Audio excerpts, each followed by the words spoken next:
तेरी नेकी का लिबास ही तेरा बदन ढकेगा ए बंदे। सुना है ऊपर वाले के घर कपड़ों की दुकान नहीं होती। जी हाँ, यही सच्चाई है कि आपकी अच्छाई, आपकी नेकी ही आपका साथ हमेशा निभाएगी, न कि धन, दौलत और शोहरत।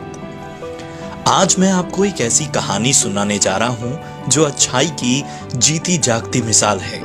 एक ऐसी कहानी जो आपके अंदर प्रेरणा भर देगी कुछ अच्छा करने की। ये कहानी है तमिलनाडु के कोयम्बटूर के एक गांव में रहने वाली इडली अम्मा की। जी हाँ, इसी नाम से प्रसिद्ध हैं कमलाथल, जो कि 30 सालों से भी ज्यादा वक्त से लोगों को 1 रुपए में इडली खिला रही हैं। हाल ही में वो तब ज्यादा सुर्खियों में आई जब आनंद महिंद्रा और जाने माने शेफ विकास खन्ना ने लॉकडाउन में अनाज की कमी आने पर उन तक मदद पहुंचाई। अम्मा की कहानी की बात करें तो वो जब बहुत छोटी थीं तो कुछ इसी तरह की सस्ती इडली की शुरुआत उनके माता पिता ने की। बस घर से ही प्रेरणा पाकर अम्मा ने भी उन्हीं की राह पकड़ ली। माता पिता किसान थे, लेकिन कभी भी इडली का काम बंद नहीं किया। अम्मा भी हर दिन सुबह 5:30 बजे उठती हैं। सबसे पहले सांभर चटनी बनाती हैं, उसके बाद इडली की तैयारी करती हैं।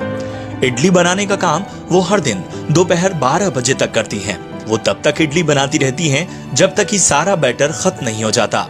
वो प्रतिदिन 700 इडली बनाती हैं। इसके साथ ही 200 बोंडा भी बनाती हैं। बहुत सारे लोग उनकी इडली खाने दूर दूर से आते हैं और वो इनसे 200 रुपए तक बचा पाती हैं। 30 सालों से ये शॉप चला रही अम्मा ने कभी दाम नहीं बढ़ाए। आज भी उनकी इडली 1 रुपए में मिलती है, जबकि आप जानते हैं कि आप सामान्य से सामान्य दुकान पर भी अगर 1 प्लेट इडली खाने जाएंगे तो ये इडली 20 से 30 रुपए से नीचे नहीं मिलती। बहुत से लोग उनसे प्रेरणा पाकर ये काम करने की बात जब उनसे कहते हैं तो वो यही कहती हैं कि बेशक वो ये काम करें, लेकिन इस बात का ख्याल रखें कि कभी 1 रुपए से ज्यादा दाम ना बढ़ाएं। अम्मा की अगर जिंदगी की बात करें तो शादी के बाद उनकी 4 संतानें थीं, 2 बेटे और 2 बेटियां, लेकिन 1 बेटा और 2 बेटियां नहीं रहे। उनकी सबसे छोटी बेटी के पुत्र और उसकी पत्नी उनका हाथ बटाते हैं, वो भी हाल के कुछ सालों से। अम्मा मानती हैं कि अगर आप मेहनत करेंगे तभी आप बेहतर जीवन संवार पाएंगे। उनका काम देखने दूर दूर से लोग आते हैं और खासकर विदेशों से आने वाले लोग बहुत आश्चर्य से उनका काम और उनके इस नेकी को देखते हैं। खासकर इंग्लैंड के पर्यटक और पत्रकार अक्सर उनके पास आते हैं। बहुत से लोगों ने अम्मा को मिक्सर ग्राइंडर, बर्तन, पंखा और कई उपयोगी चीजें दी हैं, जिन्हें अम्मा ने सहर्ष स्वीकार किया है। अम्मा की इडली खाने सुबह 6 बजे से लोगों की लाइन शुरू हो जाती है। इनमें ज्यादातर मजदूर हैं, कामगार हैं और इसके बाद स्कूल के बच्चे और कुछ वर्किंग लोग भी हैं जो अपना ब्रेकफास्ट करने यहाँ आते हैं।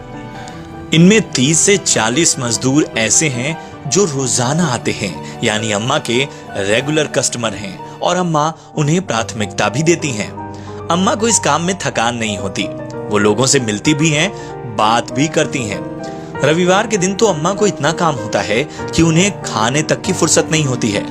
उनका मानना है कि थकान होते हुए भी वो लोगों से मिलती हैं, उनसे बातचीत करती हैं, क्योंकि अगर आपके घर कोई मेहमान आया है और आप सोने चले जाएं तो ये सभ्य समाज का बर्ताव नहीं है। आज अम्मा की इस प्रेरणादायी कहानी को आप तक लाने का उद्देश्य बस इतना है कि अगर आप किसी परेशानी में हैं या आपको कुछ सूझ नहीं रहा और इस लॉकडाउन में आपको लगता है कि आपकी दुनिया ही सबसे खराब है, तो लॉकडाउन में अम्मा जैसे लोगों से प्रेरणा पाइए। उनके जैसे ही जरूरतमंद और भूखे लोगों के भोजन का प्रबंध कीजिए। इससे आप समाज में तो बड़ा बदलाव लाएंगे ही, साथ ही दूर बैठी ये अम्मा और न जाने कितने लोग आप तक दुआएं पहुंचाएंगे। कैसी लगी आपको हमारी ये स्टोरी, जरूर बताइए। साथ ही अगर आपके पास भी कोई ऐसी प्रेरणा से भरी स्टोरी है तो जरूर कमेंट बॉक्स में उसका जिक्र कीजिए।